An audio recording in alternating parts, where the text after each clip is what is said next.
voilà. L'organisateur, c'est un Allemand, donc ça commence par là. Donc, ouais, ça va, ça. Donc, merci beaucoup d'être là aussi nombreux. C'est super, c'est génial. C'est le premier stage à l'épée long dans la cinéma. J'espère pas le dernier.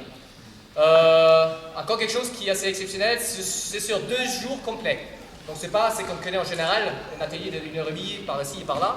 Non, c'est vraiment complet 2 jours, donc vous allez apprendre énormément de choses pendant ces jours-là, ces 2 jours-là. Donc, j'ai plus rien à dire. Côté organisation, s'il y a des choses à dire, on verra ça ce soir vers 7h.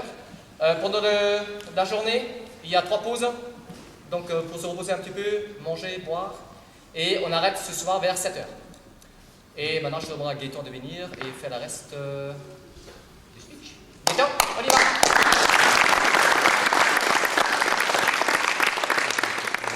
Bonjour, donc je suis bien content de vous voir aujourd'hui travailler sur un nouvel auteur qui peut travailler encore dans la communauté française, c'est Joachim Meyer. Donc première chose que je voulais vous dire, c'est que ça va être très difficile pour moi aujourd'hui parce que c'est un auteur que j'ai traduit cet été, que j'ai travaillé pendant l'hiver et que j'ai encore beaucoup de mal à comprendre. La chance que vous avez, c'est que c'est un auteur lichtenauerien, donc il s'inscrit dans la tradition que je travaille depuis 10 ans maintenant. Donc pour ça, j'arrive à faire des ponts et faire des liens. Comme d'habitude, j'ai toujours du mal à faire des choses que je fais depuis trop longtemps, donc tout ce que je vais faire aujourd'hui, c'est novateur. Je ne maîtrise pas tout sur le bout des doigts, je vais vous montrer des choses nouvelles. Il faudra vraiment que vous fassiez preuve d'un peu de souplesse aussi de votre côté pour voir jusqu'où on peut aller avec cet auteur-là. Donc, une petite image que je voulais utiliser justement pour ça, tu peux t'approcher, s'il te plaît. Moi, voilà, je vais vraiment essayer de faire mon maximum pour vous montrer ce que c'est que l'esprit de Joachim Meyer. Johann Lichtenauer, c'est un peu pareil, parce que c'est la même tradition, mais de Joachim Meyer. Ce qu'il y a, c'est que c'est une approche très sportive. Pour moi, c'est un sport. Joachim Meyer, il présente du sport, c'est une opposition en salle, c'est l'escrime de salle. Où le but, c'est d'en faire le maximum, d'aller voir jusqu'où on peut aller. Dès lors qu'on maîtrise le temps et la distance, qu'est-ce qu'on peut faire? Et donc, on a une variation technique qui est énorme, vraiment énorme et considérable. On a des enchaînements de pièces. Si je les avais dit, si je les avais donnés comme ça aux gens avant de connaître l'œuvre, on serait moqué de moi. On dit non, c'est impossible, tu ne peux pas enchaîner ça dans un combat. Et maintenant que je l'ai sous les yeux, je dis si, c'est possible de faire dans un combat et c'est sourcé. Pour vous dire que voilà, il n'y a pas de limite à l'imagination et à la créativité avec cet auteur-là. C'est vraiment quelque chose de très complexe. La seule chose pour que ça fonctionne, c'est votre mentalité, votre état d'esprit. Il faut vraiment que vous soyez en mode jeu, en mode sport, en mode je joue avec mon partenaire, je me commets, je prends des risques. Si vous êtes en mode self-défense, je ne dois pas prendre une touche et je reste lointain, on n'arrivera à rien à faire ensemble. On n'arrivera pas à placer des pièces du manuscrit qui sont faites pour un engagement physique total. Donc moi, ce que je voulais vous montrer comme image, c'est que je vais vous montrer plein de choses, des exercices à finir dont nous on travaille à MHE Paris. Donc je vais faire un pas vers vous, mais clairement le deuxième, il faut que vous le fassiez. Tu peux faire un pas vers moi, voilà. Et là, on va pouvoir travailler ensemble pendant le week-end, mais si vous restez dans vos habitudes et que vous ne voulez pas sortir de votre zone de confort, j'arriverai à rien, c'est sûr. Donc sur Joachim Meyer, ce qui est bien, c'est que c'est un auteur qui est bavard. Le document que j'ai traduit, ça tient la partie sur l'épée longue seulement, en sachant qu'il y a plusieurs parties, il y a des sections sur la dague, la hallebarde, la lutte, la sidesword, donc il y a beaucoup de choses. C'est un document Word qui fait 115 pages, donc c'est massif par rapport à ce que j'ai d'habitude qui tient en 20 ou 30 pages, là c'est vraiment bien plus important. Au niveau des sources, on a 2 sources, donc un manuscrit de 1560, donc qui est sa première œuvre, et ensuite un imprimé de 1570, qui est beaucoup plus considérable. Donc c'est surtout sur celui-ci que j'ai mis le focus pour ce week-end. Donc je vous le disais, il est bavard, donc ce qui est bien, c'est que les précédents auteurs lichtenaueriens, vous savez, ils sont tenus par le canon lichtenauerien. Donc il y a le poème, la glose, et en général la glose, d'un auteur à un autre, elle bouge très peu. On sent qu'ils ont très peu de marge de liberté. En général, ils se répètent beaucoup. Et malheureusement, d'un texte à l'autre, on a 95% de textes identiques. Donc on a du mal à voir des variations, à trouver des réponses. Même l'intertextualité, croiser les sources, ça ne permet pas toujours d'éclairer les techniques. Ce qu'il y a avec Meyer, c'est que qu'il est bavard, il est obligé de se commettre. Il est obligé de prendre des choix et d'aller plus loin que ce que disent les autres, de ne pas s'en tenir simplement au discours classique, à la glose classique. Donc j'ai quelques passages ici que je voulais vous lire. Je vais les lire parce que tant qu'on n'est pas chaud, là on n'est pas encore en phase sportive, je peux vous donner quelques indications. Et pour tous ceux qui connaissent l'esprit de Johann Lichtenauer, ça va vraiment être un éclairage intéressant. J'essaie de vous donner une lecture claire et propre. Donc il nous dit ce qu'on appelle l'avant, donc c'est le fort en allemand, c'est lorsque tu attaques ton adversaire avec tes frappes, le premier dans l'assaut, et puis que tu enchaînes, de sorte qu'il ne puisse en venir à aucune de ses entreprises ou pièces, mais qu'il en soit réduit à parer pour se défendre de toi. Donc ça, c'est ce qu'on savait déjà. Quand on prend l'initiative, on attaque la personne, on prend l'avant, on le frappe, et le but, c'est de le submerger jusqu'à ce qu'il y en ait une qui passe. Le simultané, c'est quand toi et ton adversaire exécutez vos frappes au même moment. C'est ce qu'on appelle également, ce qu'on désigne également par le mot même temps. L'indes, c'est quand on est tous les deux dans la même action au même moment. Et enfin, l'après, donc avant en même temps, l'après, c'est quand ton adversaire se rue sur toi, comme cela a été écrit préalablement, de sorte que tu ne puisses faire ce que tu espérais. Il y a donc un échange permanent et une transformation entre l'avant et l'après. tantôt c'est ton adversaire qui l'a, puis c'est à nouveau toi. Donc tout le jeu, toute l'idée qu'on va avoir, qu'on va essayer de mettre en place pendant le week-end, c'est j'ai l'initiative, je la conserve, mince il a repiqué, je me défends et j'essaie de revenir ensuite à nouveau avec l'initiative. Tout le jeu c'est qui a l'initiative, moi, toi, il y a toujours ce passage de l'un à l'autre. Mais celui qui est dans la presse, c'est-à-dire celui qui est tellement pressé qu'il doit toujours parer, doit bien être attentif au mot même temps et ne pas l'oublier, car avec lui, il doit revenir dans l'avance s'il veut s'en sortir sans dommage. Celui qui n'y prête pas attention, même s'il combat violemment, n'apprendra jamais bien à se battre. Donc toujours, il y a l'avant, il y a l'après, et le sas entre les deux instances, c'est le même temps. C'est le même temps qui permet de conserver l'avant, ou c'est le même temps qui me permet de sortir de l'après et de reprendre l'avant. Donc il y a vraiment, ça c'est vraiment c'est vraiment la base d'Ichtenauerien, et c'est marrant que lui, il l'explique avec des mots bien clairs. C'est ce que déjà on pressentait, mais lui, voilà, il met les mots que moi j'aurais pu dire, c'est lui qui l'aime. Et une petite chose sur le mot même temps, donc c'est quelque chose d'Indes qui a fait couler beaucoup d'encre en général dans les AMHE. Donc lui, en 1570, il se prête à une définition. Il dit même temps, beaucoup pensent que le mot même temps trouve son origine dans le mot latin intus, qui désigne le combat intérieur, qui a lien avec les rotations et les ouvrages similaires, mais tu vas voir que ce n'est pas vrai. Je laisse le sens du mot intus au latiniste, mais le mot même temps est un mot bien allemand qui comporte une sérieuse exhortation à un jugement prompt, de sorte que l'on doit toujours avoir l'esprit vif. Ainsi, le mot même temps t'exhorte à aiguiser ta vigilance, ce qui implique de voir et de faire attention à beaucoup de choses à la fois. Aussi, tu peux apprendre suffisamment du langage corporel de ton adversaire, quel genre de technique il s'apprête à utiliser, et quelles en seront les conséquences vis-à-vis de ses ouvertures, et quelle opportunité il t'offrira. Car, comme le dit Lichtenauer, l'art du combat repose en son entier sur ces choses que sont le mot même temps, que le mot même temps exhorte. Et si tu n'en tiens pas compte et que tu n'effectues pas toutes les frappes à bon escient et judicieusement, tu cours à ta perte, comme en témoignent ces combattants qui, de par leur trop grande agressivité, ça c'est une expression allemande que j'ai pas réussi à bien traduire, mais c'est vont dépasser la cible sans la toucher. Comme le dit le proverbe. C'est un proverbe du XVIe siècle. Et puis un dernier truc que je voulais donner, à un moment il donne toute une série d'explications, il nous dit un combattant doit se conduire correctement, ne pas être présomptueux, ne pas être un joueur ou un alcoolique, ni jurer, ni blasphémer, ni avoir honte d'apprendre. Donc aujourd'hui on va essayer de ne pas avoir honte d'apprendre pendant 2 jours, on va se tromper, mais c'est pas grave, ça fait partie du jeu. Donc voilà ce qu'on va essayer de faire ensemble, c'est un peu ce que je vous propose. On y va, on commence pour l'échauffement simple au début. Donc la première pièce qu'on va travailler c'est le coup choqué, c'est un coup spécifique de chez Joachim Meyer, c'est des coups avec le plat. C'est tout ce que lui utilise volontiers. Encore une fois, dans cette sportive, on met des coups de plat. Voilà, ça marche comme ça. Donc là justement, c'est une synthèse que je fais moi-même. Les manuscrits, je ne suis pas lors du manuscrit, j'ai fait une synthèse avec ce qui me paraissait original et j'ai regroupé. Voilà, c'est vraiment très personnel. Donc quand Yves m'attaque, l'idée c'est que là, Yves prend l'initiative. Donc pour prendre l'initiative, moi je pars toujours hors distance. C'est-à-dire vraiment, on prend sciemment une grande distance. Une fois voilà, on part de là dans l'exercice, toujours. C'est-à-dire que là, on va pouvoir commencer à travailler avec une véritable histoire d'approche. Si je me mets là, en fait, c'est déjà biaisé. Déjà, au moment où on va partir, il est déjà à distance de frappe. Donc c'est comme si c'était déjà dans le starting block. C'est pas bon. On va travailler ici. Voilà. L'idée, c'est que Yves va venir m'agresser. Il va venir vers moi pour me frapper à la tête. Un coup de haut, tout simplement. Donc le coup choqué, c'est ça. Il vient, quand il est à distance, il frappe. Je vais mettre mon masque comme ça pour pouvoir se.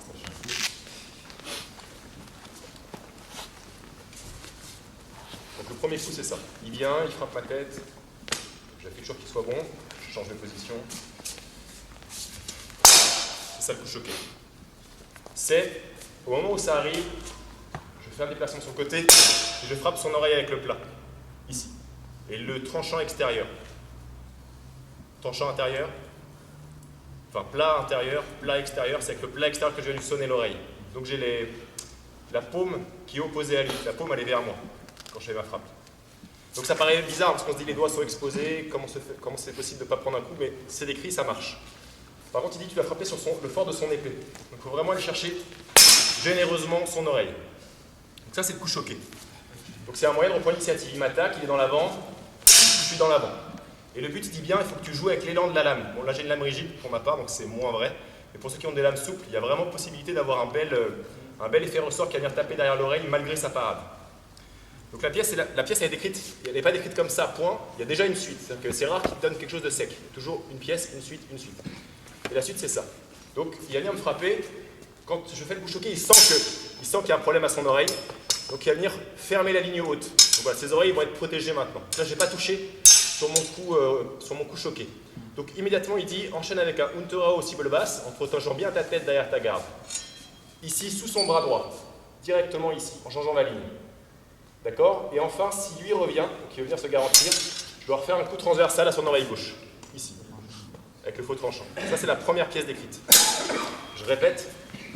Donc, il vient, je frappe l'oreille, boum, j'ai pas réussi, j'enchaîne au coup de droit, je reviens sur un coup de travers, qui est un peu plus bas que les autres, il faut que je me baisse un peu, à son oreille gauche. Donc, techniquement, c'est ça. Pour ceux qui ne connaissent pas, j'ai coup choqué, il faut que je me baisse sur mes appuis. Coup choqué, plat extérieur, long tranchant sous son coup de droit, et enfin, faux tranchant à son oreille gauche. Et Joachim Meyer dit à chaque fois, tu dois aller chercher de loin avec ton pas arrière. Ça fait bizarre. Vous allez dire, vous vous mettez comment dirais-je, en déséquilibre. Mais oui, c'est sourcé à l'écrit et on a des images comme ça. Ils font des coups transversaux ici. Ils ont vraiment les jambes qui viennent se croiser. C'est pour essayer de trouver au maximum d'angle. Boum, pour venir frapper son oreille. Dernière fois, je le représente. Donc je frappe l'oreille, je monte, je frappe le coude, je frappe le transversal à son oreille. Lui, s'il est gentil avec moi, il me laisse toucher à chaque fois, par exemple. Il peut faire oreille, coude, oreille. Comme ça, moi, j'ai la satisfaction de toucher 3 fois. Après, il peut durcir. Il faut vraiment qu'il... C'est mon sparring partner, c'est lui qui me forme. Donc, il faut qu'il me donne de plus en plus de difficultés, mais qu'il commence doucement. Ok? Est-ce que techniquement, ça va, là, pour le moment, ce geste-là? Donc, normalement, tout ce qui marche à droite, marche à gauche. Ce qui veut dire qu'on peut faire aussi en gaucher, enfin, on regarde à gauche. Donc, je viens frapper ici son oreille gauche, il écarte. Je viens frapper sous son coude gauche, il écarte. Transversal à son oreille droite. C'est bon? Donc, ayez l'intention de toucher à chaque fois. Donc là, vous voyez, même sans protection au coude, on peut le faire. Par contre, à chaque fois, je vais chercher un contact. Ne tombez pas dans le défaut du... La première est fausse, la deuxième est fausse, seule la troisième compte.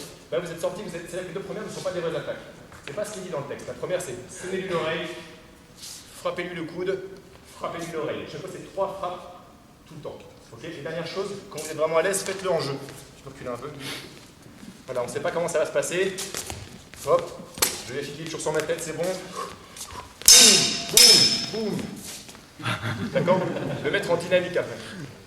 Oui, je suis sûr que je baisse un peu. Je m'a fait la remarque, j'avais dit qu'on arrive en trinôme aujourd'hui, donc oui, en fait, le prochain exercice, on passe en trinôme. Avec un observateur qui donne des conseils, des exercices que vous allez cramer en fin de journée et que demain on n'arrive à rien faire. On va passer en trinôme dans les prochains exercices. Donc là, la suite de l'exo, c'est Yves m'attaque. Donc là, c'était une première pièce possible. La deuxième pièce possible, c'est le même concept. 1, je fais sonner l'oreille, il écarte. 2, je fais sonner le coude, il écarte. Et là, au lieu de faire le zwerch et finir la pièce, je vais faire des pièces qui sont typiques de chez Joachim Meyer. Je vais revenir par-dessus avec mon faux tranchant en visant son oreille, ici. Vous voyez l'idée? Est-ce que tout le monde comprend l'idée? Au lieu de venir avec une frappe horizontale, je viens avec une frappe verticale, c'est-à-dire son oreille. Lui, il va venir chercher la parade. Et vu que je me doute qu'il va venir chercher la parade, je ne vais pas lui donner le faire. Donc ça marche comme ça, je frappe oreille, coude, par-dessus, je laisse couler oreille droite en croisant les bras. Il va venir prendre une parade intérieure, zwerch. J'ai fini ma pièce. Donc voilà les degrés de technicité à laquelle on arrive tout de suite chez Joachim Meyer, ça donne tout de suite ce genre de pièce. Donc je rappelle l'exo, c'est pas difficile. Donc oreille, il écarte, coude. Là, je vais faire ce qu'on appelle un happement, un schnappen, tout simplement. Donc ça vient par en bas, et je vais chercher son oreille gauche. Je me doute qu'il y a une parade. Donc plutôt que de laisser le contact et de lui donner une satisfaction du contact, je vais laisser couler. C'est Ablauf, laisser courir. Je laisse courir, et je reviens à l'autre oreille en croisant les bras avec mon faux tranchant à nouveau. Il prend sa parade, je finis avec un coup transversal à son oreille gauche, comme dans la précédente pièce. Je recommence. Donc je viens chercher. Chez Joachim Meyer, c'est vraiment... Voilà, soyez un peu agressif. Enfin, agressif. Il faut aller, faut aller chercher l'autre. Surtout, attendez pas qu'il arrive sur vous. Si vous faites ça, jamais je passerai. Et encore là, il est gentil, il ne m'a pas défoncé parce que s'il vient par-dessus, là, il passe à travers moi. J'ai pas le masque. Mais l'idée, c'est ça. Il faut vraiment que moi je sorte et que... 1, je prends la parade. 1, 2, oreille, laissez couler, oreille, zwerch. Et ce qui est difficile pour vous, c'est les transitions. Transition plat, tranchant, transition tranchant, passer à l'horizontale, et au départ, passer avec le plat. En fait, ce qui est difficile pour nous, c'est les angles du poignet.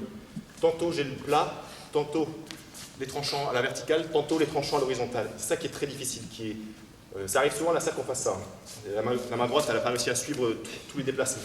Donc comme d'habitude, commencez doucement, et quand vous sentez que votre partenaire il est à l'aise, il trouve les failles, on commence à monter la difficulté.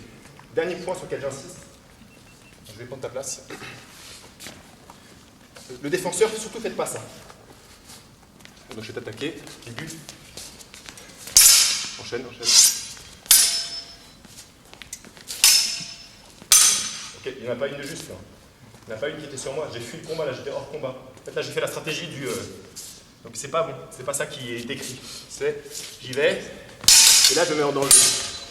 Là, je joue avec lui, hop là. Mais je suis resté dans la sphère où lui, il va vouloir lancer. Parce qu'il a l'espoir de toucher quelque chose. Donc, si je commence à faire ça, il continue parce qu'il est gentil, mais il ne va pas faire ça dans le vide devant moi. C'est pas vrai. Il n'est pas bête à ce point, c'est pas possible. Un adversaire ne sera jamais aussi bête. Donc, il faut vraiment... Moi, c'est un exercice pour moi aussi. Il n'y a pas que Yves qui s'entraîne. Mon oreille, mon coude. Oh! Et j'essaie de vraiment rester dans sa zone, de mettre vraiment en danger. Donc là, je les ai tous parés. Le mieux, c'est d'en laisser passer une de temps en temps. Pour que lui, il ne soit pas dans la frustration permanente non plus. Ok? Parce que je connais le drill, hein, c'est facile pour moi de faire des parades comme ça, mais faites comme si vous ne le connaissiez pas. Par 3, c'est bon? C'est parti. Le problème que vous avez pour beaucoup d'entre vous, c'est la coordination au bas. En fait, vous avez tendance à frapper une fois, et après à camper. Et après ça campe, et après tout se passe de pied ferme. Et de pied ferme, mécaniquement, il y a un problème de vrille. Quand vous faites ça de pied ferme, là, mécaniquement, j'ai un problème. Ma vrille, elle n'est pas bonne. C'est-à-dire que le problème, c'est qu'à chaque fois, il faudrait... Voilà, je suis là j'ai la bonne jambe, là, j'ai le bon truc. Tant que j'ai ça, tout est possible. Mais tant que, à partir du moment où vous commencez à fixer les jambes, les poignets, il y a une limite. Genre, les rotations de poignets, elles ont une limite, si elles ne sont pas accompagnées des hanches. Et pour beaucoup, le problème, il n'est pas dans les airs, il est au sol, avec les pieds. Et bon, ça, on ne peut pas le résoudre en 2 secondes. Mais en tout cas, le savoir déjà, c'est un bon truc. Mettre le focus dessus, c'est déjà le premier moyen de le solutionner. Maintenant, on va passer à la suite. On va complexifier un petit peu l'exercice. On part sur le même exo. Effectivement, c'est pas plus difficile, sauf que là, on va mettre plus de difficulté d'enjeu d'assaut. Là, Yves a le droit de rétorquer. Là, on va commencer à sortir du binôme. Il fait un truc, je fais un truc, il me laisse faire. En fait, le principe chez Joachim Meyer, j'aimerais bien vous dire, c'est que les anciens avec un A majuscule, donc sous-entendu Lichtenauer, ce qu'il dit c'était génial parce qu'ils faisaient du 1 temps. Donc sous-entendu, quand tu m'attaques doucement à la tête, si je fais un swerch, en un temps, j'ai à la fois paré et frappé en un temps. Il dit ça c'est vraiment l'escrime génial, où on est capable à la fois de se défendre et de frapper. C'est le meilleur coup d'escrime allemand, le swerch. Pourquoi? Parce qu'il permet à la fois de se défendre et de frapper. Mais il dit, bon, il concède que les parades ripostes c'est bien aussi. Qu'à un moment, il faut quand même sauver sa peau et que quand on est en galère, faire des coups de maître, c'est pas toujours facile. Et qu'on a plutôt tendance à tous faire des parades sur des espèces de Ferzetsen communs. Ferzetsen, moi je traduis ça par parade, c'est-à-dire une parade avec la pointe plus ou moins orientée vers le ciel. Avec la pointe qui n'est pas immédiatement menaçante sur l'adversaire. C'est de la survie, c'est vraiment le geste de défense naturel. Certains d'entre vous ont des réflexes de parade un peu de ce goût-là, de ce goût-ci, de ce goût-là. Je crois que la base de l'escrime allemande, c'est ça. C'est des charrues. Charrue gauche, charrue droite pour se défendre. Avec le fond de mon épée, je capte son épée, je ramène vers le bas, vers mes hanches. J'ai les mains qui ne sont pas exposées. Si elles sont là, il y a un risque que je me les fasse manger. Près de mes hanches, c'est là où elles sont le plus protégées. Ah, voilà, la suite de l'exercice, c'est ça. Donc Yves, l'idée c'est que quand il m'attaque, moi je prends l'initiative et dans tous les temps d'escrime que j'ai, il a le droit de prendre l'initiative s'il le sent. Pour prendre l'initiative, c'est simple. Comment on fait ça? C'est moi qui attaque. J'attaque, tu me fais le coup choqué. Donc il fait le coup choqué, il enchaîne. Et si je peux, sur une parade, j'ai le droit d'enchaîner. J'ai le droit de prendre parade et d'essayer de reprendre l'initiative du mieux que je peux. Il faut que je le fasse au bon moment. Si je le fais trop tard, ça sera une double. Je ne dois pas aller à une double. Une double, ça veut dire que les deux ont raté l'exercice. C'est juste que Yves a l'initiative. J'attaque, il prend l'initiative, et moi je dois essayer de la récupérer. Là j'ai réussi à la récupérer. Je dois essayer de la récupérer à la volée. Donc en faisant une parade et en enchaînant sur quelque chose d'autre. Alors pour que l'exercice soit facile et que les deux travaillent, je vais le faire doucement. Donc ça ne doit pas devenir à 200 à l'heure. Ça n'a aucun intérêt, parce que là il m'a attaqué gentiment, puis moi je lui dis. Donc là martialement c'est totalement faux. Donc pour travailler, l'exercice suivant que donne Joachim Meyer, donc là c'est sans du texte, enfin, c'est vraiment du texte pur. Il nous dit, si tu attaques, tu peux m'attaquer, on a un stérole, si tu fais ça, et qu'au beau milieu, il décide de reprendre l'initiative après une parade, ouais, tout à fait enchaîné, il dit tu dois t'en sortir avec les entailles. D'accord, les schnitt au bras. Il dit, le seul moyen quand le gars essaie de reprendre l'initiative tout de suite, tu viens adhérer au truc le plus proche, c'est-à-dire ses bras. Tu viens entailler ses bras. Donc c'est pas facile du tout, mais ça donne ça. Tu fais le coup choqué, vas-y. Non, c'est moi qui fais le coup choqué. On voit. Dès que tu enchaînes sur un truc, un T du coup, je fais le masque. Ouais. Tu m'envoies, fais-le avec une intention. Voilà, vous essayez de le ramasser avec une entaille, tout de suite. Alors essayez de me prendre plus tard dans le drill. Vas-y, attaque-moi.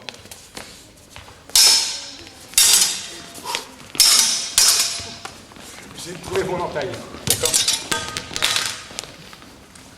Est-ce que c'est compréhensible ou pas? Si vous comprenez la portée du jeu. C'est-à-dire que moi je suis dans mon drill, À un moment, lui, il va essayer de casser le drill, quelque chose de simple. Faites pas des trucs, il ne doit pas mettre en galère, il doit juste nous sortir un peu de ma zone de confort. Donc je suis là, j'ai frappé en bas. Et là, il m'enchaîne quelque chose de bien lisible. D'accord? Et j'ai le temps de venir travailler sur ses bras, sur sa tête et son corps, faire l'entaille. Donc l'idée, c'est que je travaille mon drill, oreille, en bas, prends-moi à la prochaine. Voilà. Il fait quelque chose, de là où je suis, j'adhère au premier truc qui se présente. Donc en fait, c'est un moyen de ne pas lui laisser reprendre l'initiative, l'entaille. Il insiste énormément de choses, donc c'est vraiment un truc ultime. Quand tu es en galère, entaille. Ça va être son truc, son plan de repli permanent. Donc quand tu ne sais pas quoi faire, entaille. Entaille son épée, ça c'est pas terrible, entaille ses bras, ça c'est mieux. Okay, donc, on a l'impression qu'on ne peut pas être faire dans la démo, donc on va intervertir les rôles. L'attaque lui fait le coup choqué. Là, je vais le placer. Encore.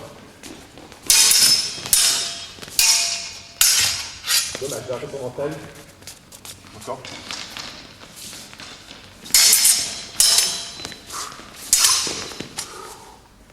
Il a un son mental. Ok. Et pour le faire, surtout s'il vous plaît, tombez pas dans le jeu du. Tombez pas dans ce jeu-là. Je fais en haut. J'écarte et je vais revenir. Faites pas ça. Ok, vous avez réussi, mais quel intérêt? Vous passez à 200 à l'heure. Faites toujours dans des grands mouvements. Je suis là. Si ça passe, là c'était bon. Mais lui, ça lui donne l'occasion de travailler l'entaille à mes bras. On est tous soutenus. Si on y va trop vite, on va se faire mal tout de suite. Donc il faut vraiment y aller en bonne intelligence. Est-ce que le concept de l'exo est clair ou pas? Les entailles, il y a plusieurs façons de les faire. Il y a les entailles supérieures. On va pointer vers le ciel, j'appuie vers la terre. De l'autre côté. Ça c'est le plus évident. Et les entailles inférieures. Je viens par-dessus, chercher. Retournez, de côté. Je viens ici par-dessous, je retourne. Peu importe comment vous les faites, peu importe. Ce qu'il faut, c'est trouver le timing. Une entaille, c'est jamais que il y a un trou qui se fait, il y a un espace qui est créé, je viens de boucher sur ses bras. J'adhère au plus court. Au plus court, j'adhère à ses bras. C'est ça une entaille. Mécanique. On essaye? C'est parti par 3 toujours. Donc la suite qu'on va voir, c'est toujours un peu sur le même thème. Le thème des coups choqués, des coups du plat. C'est quelque chose qui est vraiment propre à Meilleur, donc je voulais insister là-dessus aujourd'hui. Donc là, la suite, c'est un peu différent. C'est quelque chose qu'on fait spontanément en assaut, mais qui n'a jamais été sourcé, enfin pas à ma connaissance, et qui maintenant l'est. Donc, l'idée, c'est que quand il va m'attaquer, jusqu'à présent, j'ai fait ça, mais doucement. Je faisais frappe un peu fort et j'espérais toucher son oreille. Donc on est toujours dans une logique lichtenauerienne, à savoir, ma parade est une attaque. Et là, clairement, on a des cas où c'est pas du tout. Je vais frapper sa lame sciemment. Je vais frapper son épée sciemment et faire une suite derrière. Et c'est ça, le drill suivant, ça s'appelle un mittelao, donc c'est un coup horizontal. Donc j'ai frappé à l'horizontale en suivant la ligne médiane. En fait, je vais d'une oreille à l'autre, okay, avec mon long tranchant. Donc la frappe, vraiment, de boucheron, tout le monde fait spontanément. Donc quand il va m'attaquer, je vais faire ça. Zverge, parade, coup du plat, oreille. Ça, c'est une pièce qui est décrite chez lui. Donc, je suis ici, mon adversaire arrive, je chasse, oreille, plat. Encore. Je chasse, oreille, plat. Et sur cette dernière, j'essaie de prendre une parade et je vais essayer. Ouais, et sur la dernière, il faut vraiment que j'essaie de faire osciller mon court tranchant sur son oreille pour aller chercher la touche. Donc ça me frappe, je capte. Un peu trop rigide celle-ci, j'arrive pas à trouver des angles. D'accord. D'accord, est-ce que vous voyez le concept du truc? Je recommence doucement. Donc, essayez de le monter après en pression, l'exercice de le faire de plus en plus difficile, mais au départ. D'accord. Et sur la dernière frappe, là, surtout, il faut passer à travers. Si vous la faites juste en mode, il ne va rien se passer, il faut vraiment. C'est le revers du tennis, quoi. Et la balle sur la tête. L'idée, c'est ça. C'est bon, j'ai besoin de le refaire ou c'est clair? Ce que vous faites à droite, marche à gauche. Donc normalement, bang, bang, boum. Il marche mieux celui-là. Ok, c'est bon. D'ailleurs, il dit que pour ce côté-là, il dit que le pommeau doit se connecter sous c'est le radius. Ça, c'est ma traduction, c'est le radius. Donc il faut vraiment que ça vienne coller. Il faut vraiment que je vienne chercher sous mon bras droit pour trouver son oreille. C'est bon? Sur les pièces avec le plat. Donc les pièces avec le plat, il y en a deux sortes. Il y a les coups choqués et les coups rebondissants. Les coups choqués, d'après ce que j'ai compris, c'est ceux où, en fait, c'est une sorte d'inversion des poignets comme ça. Je choque une oreille ici, je choque une oreille là. Vous voyez, mes poignets ont fait comme une sorte de croisement. Alors que le coup rebondissant, celui qu'on vient de travailler là, qu'on va continuer de travailler, c'est bras ouvert. Bras ouvert. Est-ce que vous voyez la nuance ou pas? Il y a un cas où j'ai fait une rotation des poignets, ça c'est coup choqué. et un cas où je vais avoir les poignets raides dans l'alignement des avant-bras. Et là, c'est court rebondissant. Il y a une nuance, tout le monde l'a saisi. Ok, donc maintenant, on va avoir une autre pièce qui traite aussi du même sujet. Ça se passe comme ça. Ce coup-ci, là, tout à l'heure, j'ai frappé de l'épée de Yves et je l'ai enchaîné avec. Je faisais ça. Je faisais choc, avec tout le poids du corps, sverche, et là, j'envoyais le coup rebondissant à son oreille droite. Maintenant, la pièce, elle change légèrement. Il m'attaque. Sur son attaque, plutôt que de travailler à son fer, je vais travailler directement à sa tête. Donc là, on est plus dans les canons lichtenaueriens habituels. Donc je fais un sverche, c'est-à-dire ça.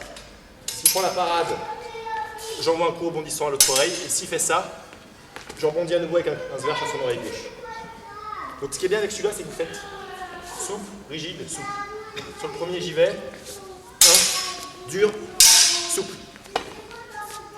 D'accord? C'est vraiment, pour moi, les logiques de sverche et de coup rebondissant sont très différentes. Dans le sverche, je vais trouver l'angle. Dans le sverche, je vais chercher de l'angle maximum.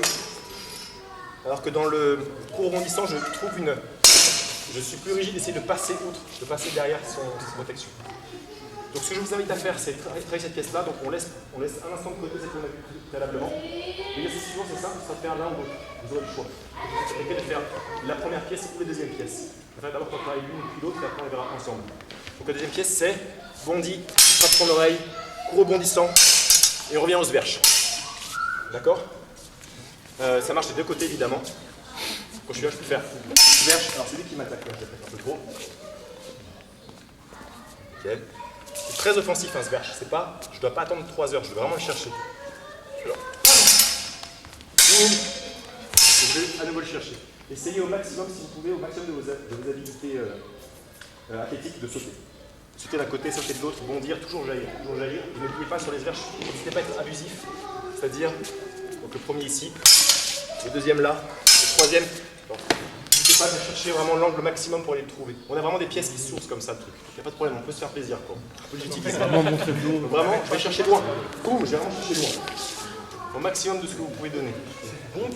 C'est clair, donc c'est sverche. D'ailleurs, il y a des bons, hein. C'est le terme utilisé, c'est des bons. Donc, un sverche, 2 coups rebondissants du plat. Donc, si c'est à son oreille droite, c'est mon plat extérieur.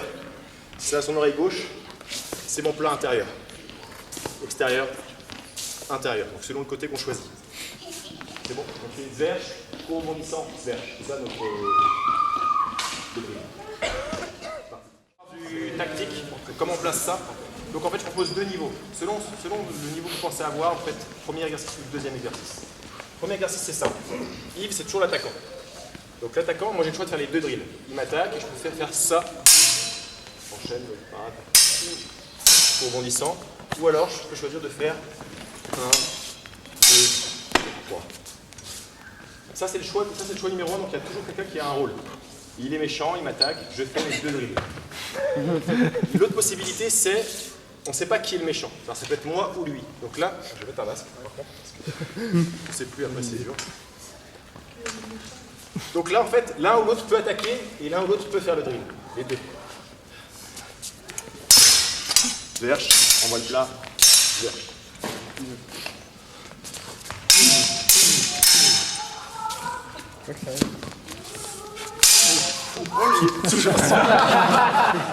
Faut viser bas. Il a trouvé la meilleure phrase.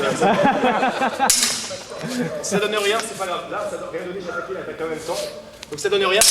On commence ce que tu avais fait avant. C'est pas grave. Ok, on a raté l'exercice, c'est pas grave. On commence autre chose. On a fait tous les 2, c'est pas bon.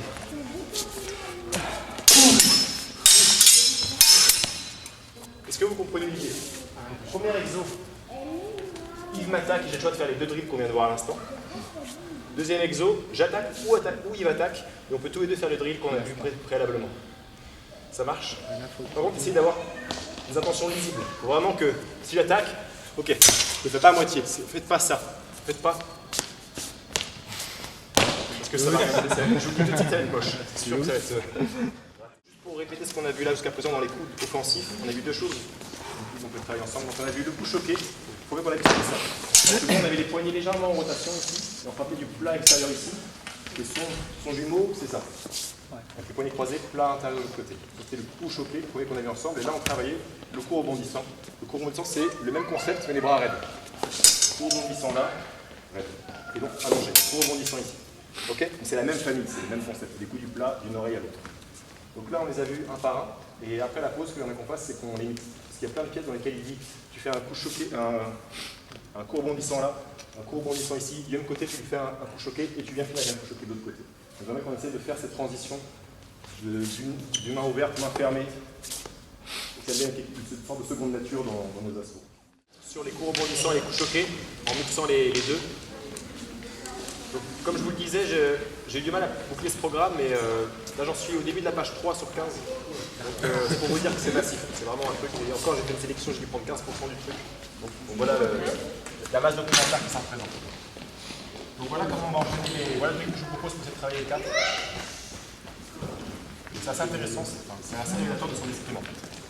Donc, il va attaquer, il prend l'initiative de l'attaque. Je vais la récupérer directement avec un coup rebondissant. Qui va prendre l'initiative de l'attaque et moi je fais hop là, je chope son oreille direct. Son oreille. Aussitôt qu'il part, je pars de l'autre côté, je fais un coup rebondissant. De là où je suis, je vais rétracer vers le ciel et venir frapper avec un coup choqué sa même oreille. Et une fois que c'est fait, je repars de l'autre côté, un coup choqué à l'autre oreille. On est tout doucement. Donc à la première attaque, je prends son oreille. Il prend une parade. Doucement, comment des parades ouvertes pour travailler. Là, non, pas plutôt ouvert. Ensuite travailler. Là en fait ce qui est difficile c'est ce geste là, c'est ça. Et de venir chercher son oreille du même côté. Donc je suis là bras raide et je passe en bras raccourci ici sur son oreille. Du même côté, c'est ça qui est difficile. Donc hop, et je cherche sur son oreille. Aussitôt qu'il part, je trouve sur l'autre oreille. C'est bon? Donc c'est là que j'ai fait rebondissant. La passe difficile, c'est celle-ci. Choqué. Donc plat. Là, les petits trucs, il vient. Donc, vous soyez vraiment convaincu quand vous faites le coup rebondissant, sinon il va aller sur vos doigts. Donc il faut vraiment être. Voilà, là il a eu peur, il s'est protégé. Calme, un peu plus, voilà. Boum, sur ton oreille. Boum, du même côté. Est-ce que c'est bon? Donc juste ce qui est difficile pour nous, c'est ça. Ça c'est facile. Dès qu'on passe d'un côté à l'autre, c'est facile. D'accord? C'est droite-gauche. La difficulté, c'est d'enchaîner du même côté. Et c'est là.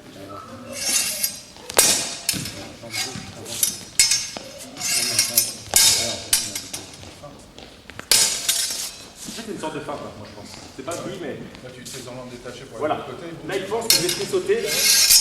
Il pense que je vais partir. Je viens surenchérir du même côté. Et enfin, je reprends de l'autre côté. Mais il y a un petit jeu, comme d'habitude, c'est jamais très explicite, mais je pense qu'effectivement, il y a ce jeu de. Ça tire en arrière, il pense que je vais décoller. Surprise, je reviens du même côté. C'est bon, c'est clair pour tout le monde cet enchaînement? Juste une petite chose. Les rebondissants, c'est plus la trajectoire d'un Schwarzau. Pardon, les choqués. Et les rebondissants, c'est plus middle. Mais normalement, les verges, c'est des middle out. Les gertes, c'est des middle out, c'est des formes de middle out. Donc c'est tous des middle out, qui passent tous par la ligne médiane, sauf que dans un cas, j'ai les bras allongés. En fait, ça c'est le rebondissant. Alors que le choqué, c'est ça. En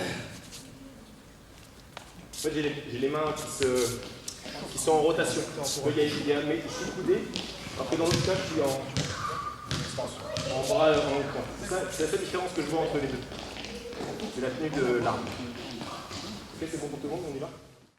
Vous voulez bien attaquer mais pas perdre. Donc en fait les deux veulent pas, enfin on n'arrive pas à rien donner. Donc là on va clairement donner des rôles, un attaquant, un défenseur.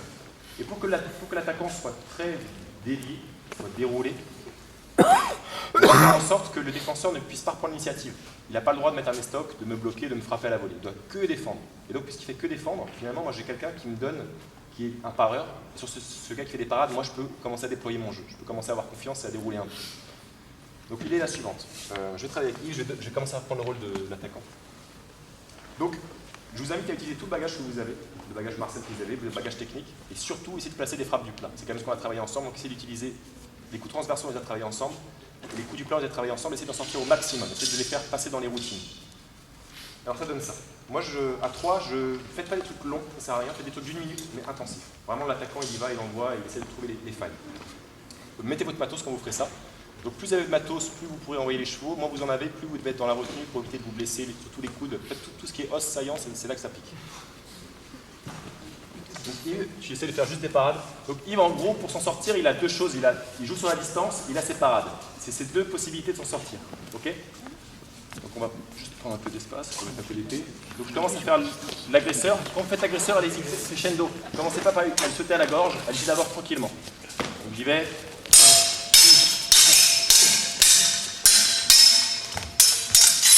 Ok, je vais donner un assaut. Bien, là.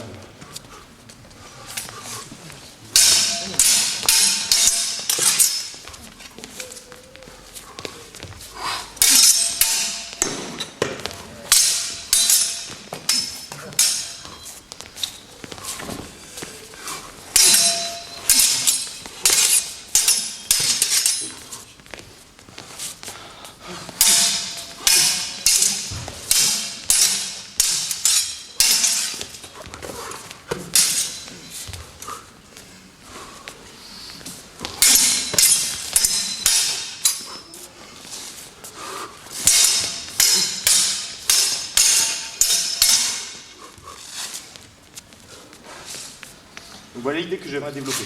Vraiment, je vais l'agresser. Donc feinte, les Ablafen, ils y vont, les Sverches, tout ce que vous avez. Pas de lutte, on évite aujourd'hui, on en fera demain. Et il faut un coach. Alors le coach...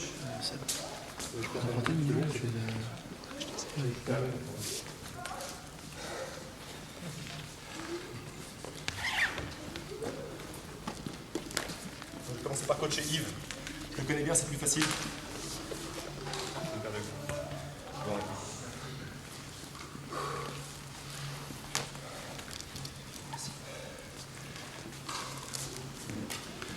Donc à partir de maintenant, l'offense.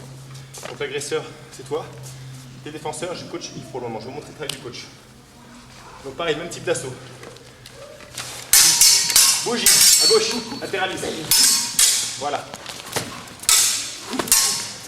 Plus basse tes mains dans les parades. Déplace-toi, sur le côté. Sur le côté. Fixe pas.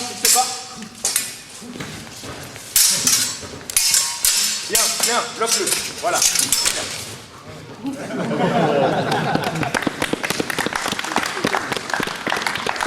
C'est-à-dire que l'idée, c'est pas de... On s'en fout qui gagne et qui perd là. Il y a des rôles qui sont donnés. Rien à sauver de ça. Juste, il y a quelqu'un qui fait le rôle de l'offenseur. Vraiment, il y va. De bon cœur, il fait des trucs. Mais en face, le défenseur, il n'a pas le droit de faire des trucs qui ne connaissent rien. Il va mettre une pointe au visage, choper les mains, il doit juste bouger, défendre. L'emmerder dans les distances. Rentrer, ressortir, bondir, être le plus chiant possible pour l'autre. Et surtout, qu'à base de parade. Donc plus vous faites des parades ici, plus ça va venir par-dessous. Donc les parades très fermées, va vous donner le minimum de cibles possible, vous fermez le plus possible. Et surtout, latéraliser. Quand vous commencez à faire une parade là, la troisième elle est pour vous, c'est sûr. Vous êtes trop fixé. Il commence à vous manger, et hop, la prochaine ce sera pour vous. Il faut vraiment que ce soit à gauche, à droite, hop, je continue, j'en bouge, hop, je range, je l'emmerde, je pousse, je reviens en arrière. Ok, ce genre de choses pour toujours mettre l'agresseur dans une situation de malaise. Ok, donc sur des rounds d'1 minute, pour que ça soit intensif. Vu qu'on est trois, on prend le temps de souffler, on se relaie, on se donne des conseils à la fin. Le coach, il va vraiment être présent. Quand je parle à Yves, c'est pas frappe à gauche. Il n'a rien entendu là. Avec le stress et le masque, c'est mort. Il faut vraiment être là. Je vais mettre mon masque, je peux être là. Vas-y, avance. Laisse pas de bouffer, go.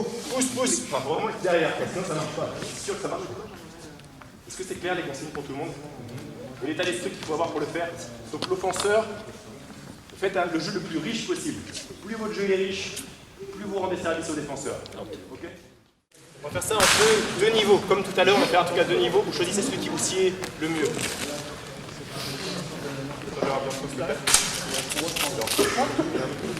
Avec un masque. Donc là, l'idée, c'est que maintenant, on va ajouter une pierre à l'édifice. Deux niveaux. Premier niveau. Donc, on annule tous les comptes dont j'ai parlé. Coup de pied, frappé jambe, couronne. On met de côté, on oublie. Donc Yves va m'attaquer. Charlie va mettre la caméra. Donc, le principe, c'est que maintenant, je peux que me défendre, mais quand mon adversaire rentre trop près de moi, quand il m'enchaîne trop, il va chercher la lutte. N'importe quoi. Vous venez attraper ce qui se présente. Le buste, une jambe, un coup. Le but, c'est pas de faire chuter nécessairement, c'est juste qu'à un moment, quand ça devient trop oppressant, aller chercher une protection près de l'autre, quoi. Aller se coller à l'autre. Donc ce que j'aimerais faire, c'est la première possibilité, c'est ça. Je suis en galère, ça monte. Bang, oh, donc si vous êtes habitué à travailler avec votre partenaire, allez-y au sol. Pour ceux qui font un peu de sol, ça ne doit pas être un problème de travailler là-dessus. Et le niveau 2, donc ça c'est le niveau 1. Vous faites pas mal les gars, surtout pour les plis, les trucs de bras. Faites pas les trucs de ninja, faites pas ce que vous savez pas faire. Donc s'il y a les bras, tu peux mettre les deux bras sur ton épée. Si je fais ça, c'est bien. On s'arrête là, j'ai pas besoin d'aller lui casser un coude, c'est bon, je suis content. Et puis ses bras dans le panier, c'est suffisant. Ne faites pas d'éclairs articulaires que vous ne maîtrisez pas surtout. Okay, et pareil quand vous chutez, mettez pas votre genou sur lui, tombez pas sur son coude. Soyez comment dire, bienveillant avec votre partenaire, vraiment. Je préfère que vous fassiez juste ça. On arrête, c'est bon, ok, c'est bon. Plutôt que de faire un truc que vous ne savez pas faire avec un bras cassé à la fin de la journée, c'est pas le moment. Niveau numéro 2, donc pour ceux qui sont plus à l'aise, moi je suis le défenseur, donc je vous rappelle que c'est niveau 1, donc je me défends et quand je peux je rentre en but. Mais maintenant mon coach, qui est derrière moi, il a un masque, j'aurai mon épée, donc je ne vais pas lui mettre un coup dans la gueule. À tout moment de l'assaut, il a le droit de m'attraper et de m'amener au sol. Donc je combats, je suis dans mon truc, dans mon stress, et lui, il m'attrape comme il veut, m'amène au sol. Vas-y. Comme tu veux, tu l'amènes au sol, Thomas. Voilà, il m'amène au sol comme il veut. Sans suite, sans suite. Donc, l'idée c'est que je combats, donc moi je suis dans mon stress, je suis dans mon truc, je suis en face à face, et d'un coup, quelque chose d'inattendu survient quelque part. Inattendu arrive. Et je me débrouille comme je peux avec l'inattendu, quoi. Je m'adresse, évidemment, aussitôt que je suis debout, go, le mieux que possible, on y va. D'accord? Pour pas se blesser, pour pas que ça devienne un en poigne, faites ça intelligemment, les gars. Faites ça vraiment intelligemment. Ça peut être super fun, sous réserve que personne ne se l'ajoute trop. Vraiment, voilà. Il a dit encore, Thomas. Mais comme vous voulez, si vous savez pas faire les trucs de ouf, vous faites juste ça. Hein. C'est suffisant pour l'amener au sol. Juste pas plus que de raison. Donc quand il est en arrière, hop, c'est bon, juste l'amener au sol. Pas besoin de faire des trucs de ouf. C'est bon? Deux niveaux, niveau 1, niveau 2. Vous savez que le niveau 2 il est marrant. Alors, c'est une pièce très spéciale qu'on trouve chez Fury Delivery. Donc je fais les liens avec d'autres sources. Donc en fait, il y a une garde qui s'appelle la garde furieuse ou de la garde de la colère chez Joachim Meyer. En fait, c'est juste ça. Il y a le poids qui est transféré sur l'arrière et l'épée qui est sur l'épaule. Donc ça rappelle des postures, pour ceux qui font une escrime italienne. Donc elle existe. Et la garde furieuse, parce que le coup furieux part de là, tout simplement. Donc le principe de ça, c'est d'être très menaçant là. Et le coup furieux, c'est en défense quand il m'attaque. Je prends l'extérieur, je balance et je viens pousser la pointe au visage. Chez Meyer, il n'y a pas de pointe au visage, donc c'est directement sur la tête. Mais en général, dans l'escrime allemande, c'est ça. Et je viens pousser la pointe au visage et j'ai fait mon coup furieux. Donc ça, c'est théoriquement ce qui doit en sortir. Je ne le présente pas aujourd'hui parce que le coup furieux, c'est quelque chose que vous connaissez tous, les Liechtensteiniens connaissent, donc je ne vais pas représenter des basiques. C'est vraiment... Frappe tête, vas-y. De loin. Sortie de pointe, on voit stop visage. Donc le truc, c'est qu'à partir de ça, il dit oui, mais tu peux faire autre chose, un truc qui s'appelle le glisser. Et grosso modo, ça veut dire, je suis là, et je vais faire ça. Et je vais venir au contact des lames par-dessus ma tête. Et chez Fury, il y a exactement le même truc qui existe. C'est-à-dire que je suis derrière mon épaule. Alors c'est très dur avec un masque d'escrime moderne, parce qu'on ramasse le masque à la volée et on perd le masque. Mais quand voilà, sans masque, ça pose pas de problème. Ici, je viens ici avec le pouce sur le plat pour venir contre son cou avec la jambe droite devant. Donc j'ai avancé la jambe droite devant. Et une fois qu'on a fait ça, normalement, le principe c'est que lui, il va venir appuyer, juste au centre, voilà, en médian. Et moi, je vais devoir faire un double run. Ouais, c'est précis. Hein, je dois faire un double run, c'est-à-dire, je dois jeter ma jambe gauche sur mon côté gauche et frapper du front tranchant sur sa joue opposée. D'accord? Je m'arrête là pour le moment, il y a une suite, mais on va aller faire ce pas. Donc je suis ici, je suis en garde furieux ici, je fais une sortie de ligne avec le pouce dessous, et je viens ici balayer à l'intérieur de son masque. Et il décrit bien les déplacements de genre, on a tout là. D'ailleurs c'est contradictoire avec ce que moi je travaillais avant. Pour ceux qui s'intéressent un peu à la nomenclature liechtensteinienne, moi les double-runs je les faisais comme ça. Donc il écarté sur l'extérieur, je faisais 1, 2. On n'a pas Oluscal qui les présente comme ça où il finit en bœuf. Chez Meyer il fait pas comme ça. Chez Meyer il frappe ici, il écarte. Il envoie juste la jambe, il ne repasse pas la jambe gauche devant. Il reste avec la jambe qui était déjà devant. Et on le voit 2 fois de suite sur 2 côtés différents. Donc chez lui, c'est sûr, c'est comme ça que c'est. Donc il nous décrit bien le truc, il dit dehors, dessous, le pouce il est bien sur le plat pour bien résister. Si j'ai l'accroche, évidemment s'il file, je ne vais pas aller de l'autre côté. Si il y a vraiment une accroche au centre, je tire mon pommeau de l'autre côté, je déroule mes bras, je décroise mes bras. Avec ma jambe gauche qui part à gauche, et je viens chercher avec le faux tranchant sa joue gauche. Alors je vous invite à faire des 2 côtés, parce que tout marche des 2 côtés. Donc là, je fais la furieuse à droite. Ouais. Je vais mettre un peu dans- C'est pas comme si je travaillais jamais ce truc-là, je le travaille jamais. Alors voilà, je suis ici. Et là, petite surprise de chez Joachim Meyer. Quand il fait son dupliron ici, il le fait avec le faux tranchant à l'oreille du voisin. Donc il fait pas ça, ce que nous on connaît habituellement. Il fait ça. Avec le faux tranchant. Et après il y a des suites et des contres. Est-ce que le truc va... Je fais un truc, faites-le doucement, là c'est la fin de séance, je vais juste faire un petit truc un peu récréatif. Donc travailler... Je vois qu'il y a des enfants qu'il faut faire jouer au ballon là, donc je recommence tout doucement. Ici, je viens, je sors ma jambe droite, il y a de l'appui, je sens qu'il y a de l'accroche. Jambe gauche, et je pense à jouer opposé. Dans cette garde-là, je sors mon pied gauche, faux tranchant à son oreille droite. Là, la posture, elle est bizarre. Je passerai pour aider un petit peu à goupiller le truc. On y va? On fait ça? Allez. Donc maintenant, on va voir la suite. Ouais, juste un petit masque. La suite, elle est compliquée. Elle est vraiment difficile. Ouais, alors là, c'est vraiment spécial. Donc je suis en garde arrière comme ceci. Yves m'attaque en haut. Je sors. Là, ça s'appelle une pointe suspendue. C'est la Engenhort, prononciation allemande. Engenhort. Voilà. Je suis ici. Donc ça, c'est une façon, il utilise très souvent cette parade-là. D'accord? Je vous rappelle que chez Meyer, on n'a pas le droit de mettre des stocks. Donc ça, c'est la Engenhort qu'on a traditionnellement dans l'escrime allemande. En fait, c'est un bœuf. On vient mettre la pointe dans le visage. Chez lui, elle est ici. Elle a tendance à tomber vers la terre. Elle pointe vers le sol. Et inversement, il y a une garde qui s'appelle la licorne, qui est ici avec la pointe vers le ciel. Et l'avantage de ces gardes-là, c'est pas une... Je pense que c'est parce qu'ils ont pas le droit de mettre des stocks. Le meilleur moyen de ne pas mettre les stocks, c'est d'avoir la pointe ici ou d'avoir la pointe là. Quand vous l'avez ici, c'est tout de suite plus difficile d'éviter de lui mettre dans les yeux. Donc, je pense que ces gardes-là, en fait, c'est ce qu'ils ont créé pour éviter de mettre des stocks systématiquement dans le visage. C'est quand même la base de l'escrime allemande. En même temps, c'est la fin d'un mouvement. C'est la fin du mouvement. Ça fera la fin d'un terrain. À droite comme à gauche, c'est la fin d'un terrain. Comme l'Engenhort, ça peut être la fin d'un autre terrain. D'un droit aussi. Tout à fait. Avec la pointe qui va vers la terre. Alors, du coup, la suite, c'est ça. Je suis là, je viens glisser dessous, j'ai l'accroche, je viens ici mettre la frappe. Lui, il va venir reprendre mon fer. Donc la touche, elle est acquise. La touche est acquise. Visiblement, il n'y a pas de parade de sa part, mais je vais continuer. Là, il dit avec ton faux tranchant, tu vas venir arracher vers le haut et frapper sa cible basse avec le plat ici. Finir avec un coup choqué et t'en aller en frappant. Pour être sûr qu'il ne te mette rien en retour. Voilà la pièce complète. Donc la pièce complète, c'est ça. 1, 2, elle est acquise. Il faut qu'elle soit acquise celle-ci. La cherche pas à l'appareil. Je pense pas qu'il y ait de suite là. Juste, tu montes un peu les mains.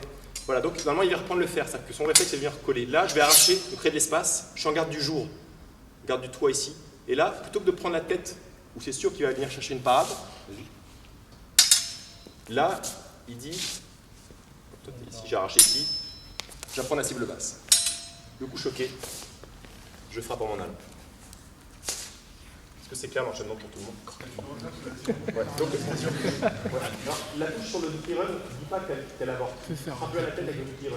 Et après, il dit arrache sur le côté, frappe ensuite. C'est vraiment une touche du dupliron. Je ne pense pas qu'il cible l'adversaire. Enfin, c'est une hypothèse. Après, vous pouvez essayer autrement, mais 1, 2, ça monte, j'arrache. Plat à la hanche, plat à l'oreille, je frappe en m'en allant. Je recommence doucement, je vais faire un peu vite. Est-ce qu'on est d'accord que sur la première frappe, tu as changé de garde par rapport à tout à l'heure? Ah bon? Ouais. Tout à l'heure, tu étais juste comme ça, et du coup comme ça, et là tu fais... Ah non, il me semble pas. Alors, à moins que j'ai mal vu tout à dans l'heure. mon idée, c'était vraiment dès le départ, il faut que la jambe droite, elle suive. Et inversement, quand je suis ici, il faut vraiment que la jambe gauche suive. Ça, c'est la donnée de départ. Peut-être que je l'ai mal montré tout à l'heure, mais si c'est le cas, c'est bien ça. La jambe gauche, la jambe droite devant. La gauche, il vient coller. J'arrache, je suis en garde du jour. Je prends sa hanche, son oreille. Je frappe en recul. Ça s'appelle le Abzug. Prononciation, Lutz. Pardon? Abzug. Abzug, bah c'est le départ. Voilà, la prononciation est bonne, voilà. C'est pour vérifier où j'en suis avec mon allemand. Donc, non, c'est la retraite. C'est de s'en aller de l'autre, fuir, Ouais, repartir. partir, Abzug, ouais. Par contre, contrôler. Abzug, c'est un terme militaire aussi moderne. Quand tu pars en contrôle. C'est-à-dire, tu jettes pas l'épée, tu cours, non, tu... C'est pas une fuite, c'est un retrait. Voilà. C'est un refus organisé. Ça fait partie de son jeu, il dit Abzug, pour lui, c'est vraiment l'idée de je m'en vais, mais je m'en vais pas n'importe comment. Je m'en vais, je garde le contrôle. Quoi qu'il arrive, je suis toujours prêt à me protéger. C'est assez intéressant comme concept. Est-ce que c'est bon? Je dois besoin de la remontrer ou c'est bon? Encore une petite fois quand même. Une fois. Je pousse par-dessous. Je prends sa tête. Je monte au jour. Je prends sa hanche. L'oreille. Je vois où est-ce que... Et je retraite. C'est le premier pas en fait. Ça va? Juste une chose pour finir là-dessus, donc demain on enchaînera, il y a une tonne de choses à faire, donc j'avais peur de ne pas avoir assez, je pense que finalement il y aura de la matière.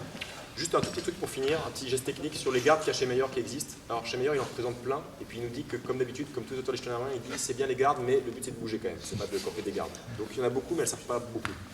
Donc pour vous les présenter, il y a les classiques, donc ici la garde du jour, toi, jour, je fais traduction, donc ça change. Et la garde furieuse ici qui se prend derrière l'épaule. Donc ça, elle est assez amusante à prendre en assaut, c'est marrant. Il faut le coup glisser, on vient de voir ensemble avec ça. Il y a la garde du bœuf qui évidemment existe. Ici d'ailleurs, elle est avec le long tranchant vers la terre, chez lui. Ici. De l'autre côté, elle est comme ça par contre. La garde de la licorne ici avec la pointe vers le ciel. Ici avec le pointe vers le ciel. La pointe suspendue ici, avec la pointe vers la terre et les mains en haut. Pointe suspendue ici. On a la charrue, chez lui, elle se prend là. Très ramassée, très bas. La charrue ici, très ramassée, très bas. Il a vraiment les jambes très écartées pour ce travail. Il y a la garde de la clé. Ici. De la clé. Parce que d'après lui, ça brise toutes les autres gardes, celle-ci. Donc elle se prend ici de l'autre côté. Hop, hop. La garde de la clé. Parce qu'il faut la tourner, je connais ça. Non, c'est parce qu'il dit c'est comme les clés, c'est un petit instrument qui ouvre des grandes choses. C'est pareil, il dit c'est une petite garde qui n'a pas l'air comme ça, mais qui fait de grands miracles. C'est un peu son truc. Juste vous les présente comme ça, c'est parce que c'est juste pour la curiosité. La clé, je n'en oublie pas, et la garde du fou que vous connaissez. Ici, la garde de côté. C'est la même chose, mais sauf que elle traîne derrière ma lame. La barrière. Ici. Là, j'ai ma barrière. Avec les mains devant. Et est-ce que j'en ai oublié une? La garde du changement? Oui. Ici, avec le pommeau sous les poumons. Et là, le pommeau sous les poumons. Ça ressemble à une garde qu'on trouve chez Fury aussi. Donc j'ai le pommeau qui vient juste sous les côtes flottantes là. Vous voyez, c'est là où ça se repose bien ici. Avec le fouton champ à la terre. Je crois que j'ai fait le tour de ces gardes. Peut-être qu'il y en a une autre qui traîne dans le manuscrit qui sort au dévoté. Et la longue. Voilà, je vous remercie pour cette journée de labeur. On remet ça demain.